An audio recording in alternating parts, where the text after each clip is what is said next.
You touched upon the notion of skillful means last time. Right. And just this morning, I was discussing with a group of people at Fireflies in relationship to our panchayat here.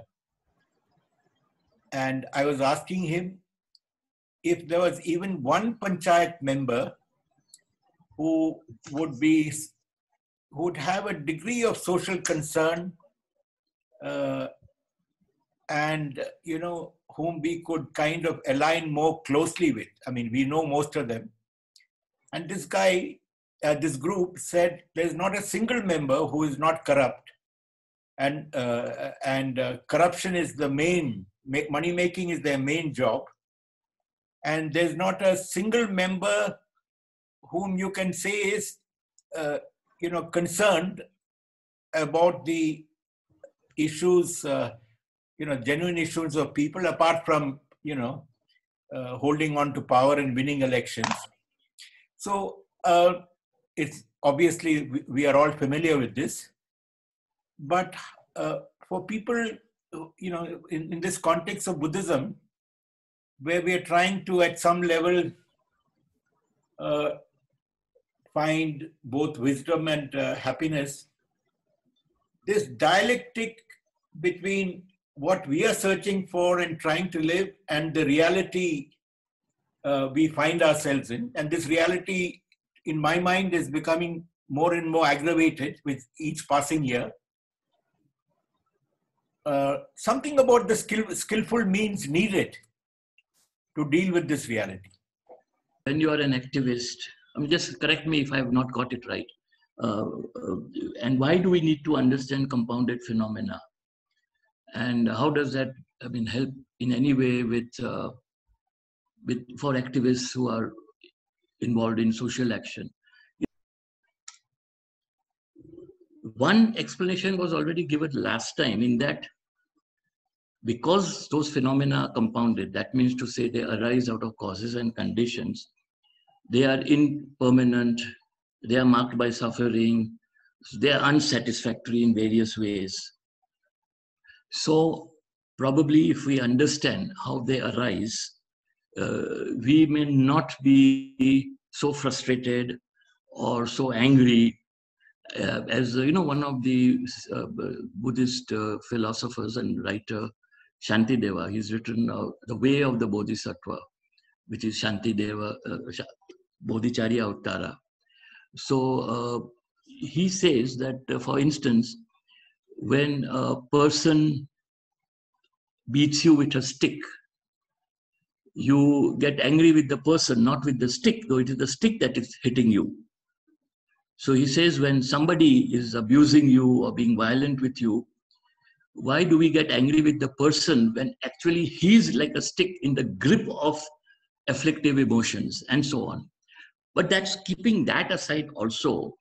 From the activist point of view, let us say, take the example of the anti-CAA protests in Delhi and in Bombay. If you have been reading about it and you've been following it that time, the one in Delhi, there was a lot of violence, there was a lot of aggression from the police, there were a lot of conflict situation almost every day.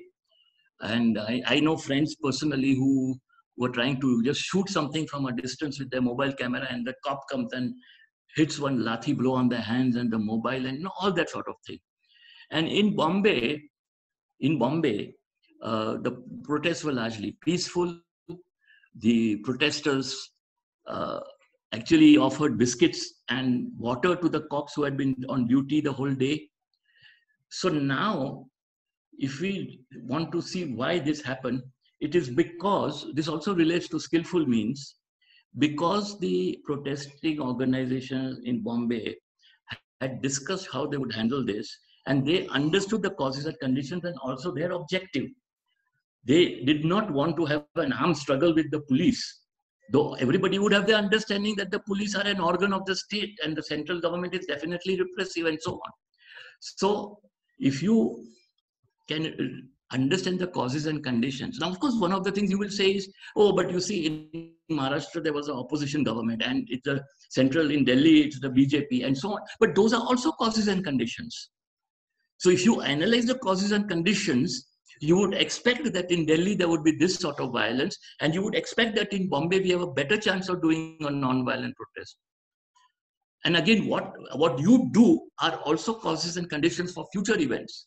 So if your aim in having this rally is not to fight the police physically, but to make more people aware about the dangers of the CIA, why you are objecting, then you don't want your protest to be disrupted. You don't want to attack you, because let's say that in the meeting that they would have definitely had before the protest, there would be some hothead who say, "Nahi, nahi, yaar, come on, yaar, we'll instigate a lathi charge, you know," and then there will be photographs of bloodied students and all in the next paper, morning's paper. That will bring a lot of sympathy.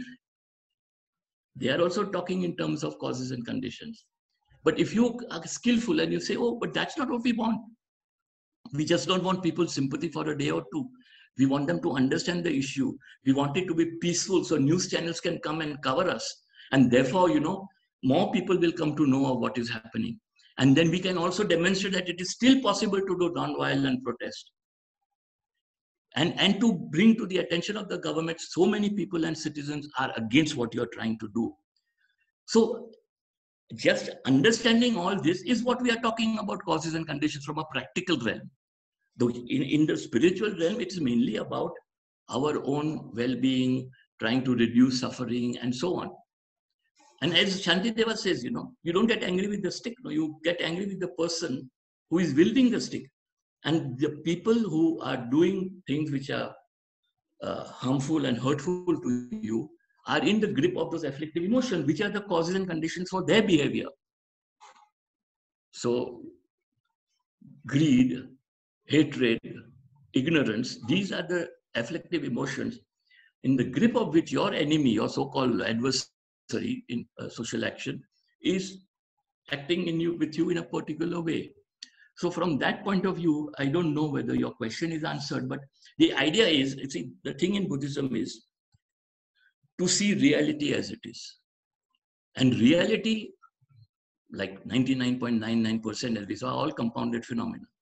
Unless you're talking about issues like, concepts like what is time, and is time linear and so on.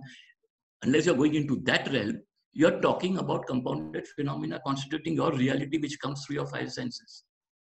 So then, if your object is to understand reality as it is, without any delusions about it, you need to know the causes and conditions and analyze them. So that is one aspect of this.